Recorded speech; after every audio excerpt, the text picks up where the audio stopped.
हरियाणाच्या हातनीकुंड धरणातून सोडलेल्या पाण्यामुळे यमुना नदीला पूर आलेला आहे। मागच्या 2 दिवसांपासून यमुना नदी धोक्याची पातळी ओलांडून वाहत आहे। सध्या मी यमुना नदीच्या काठावरती आहे आणि माझ्या पाठीमागे बघू शकतो आपण दृश्यांमध्ये कशा पद्धतीने यमुना नदी वाहत आहे। दुथडी भरून ही यमुना नदी वाहत आहे। आपण दृश्यांमधून दाखवण्याचा प्रयत्न करतोय की जे निशाण आहे, खतऱ्याचं निशाण आहे, त्या निशाणापर्यंत पाणी पोहोचलेलं आहे। प्रशासनाकडून देखील सांगितलं गेलेलं आहे की जे नदीकाठचे परिसरात लोक राहतात त्या लोकांना बाहेर येण्याच्या सूचना मागच्या 4-5 दिवसांपासूनच प्रशासनाने दिलेल्या आहेत। तात्पुरत्या स्वरूपामध्ये या लोकांना दुसरीकडे राहण्याची व्यवस्था देखील केलेली आहे।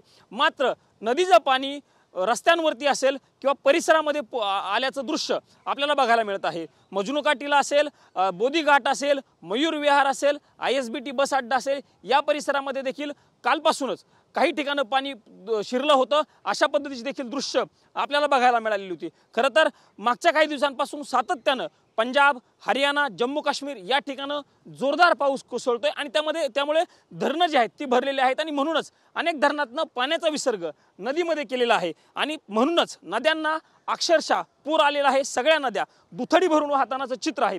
यमुना नदी देखील मागच्या काही दिवसांपासून अशीच वाहते। आज देखील दिल्लीमध्ये पाऊस जरी पडत नसला तरी प्रशासनाकडून रेड अलर्ट जो आहे तो जारी केलेला आहे। त्यामुळे आज देखील अशा पद्धतीचा पाऊस पडतो का हे बघावं लागणार आहे। मात्र पाऊस पडला किंवा नाही पडला तरी धरणातून सोडलेल्या पाण्यामुळे अशाच पद्धतीचं चित्र यमुना नदीचं पुढचे काही दिवस राहील असा अंदाज देखील प्रशासनाकडून व्यक्त केला जातोय। कॅमेरामन राकेश कुमार सह मी प्रमोद जगताप, TV9 मराठी, नवी दिल्ली।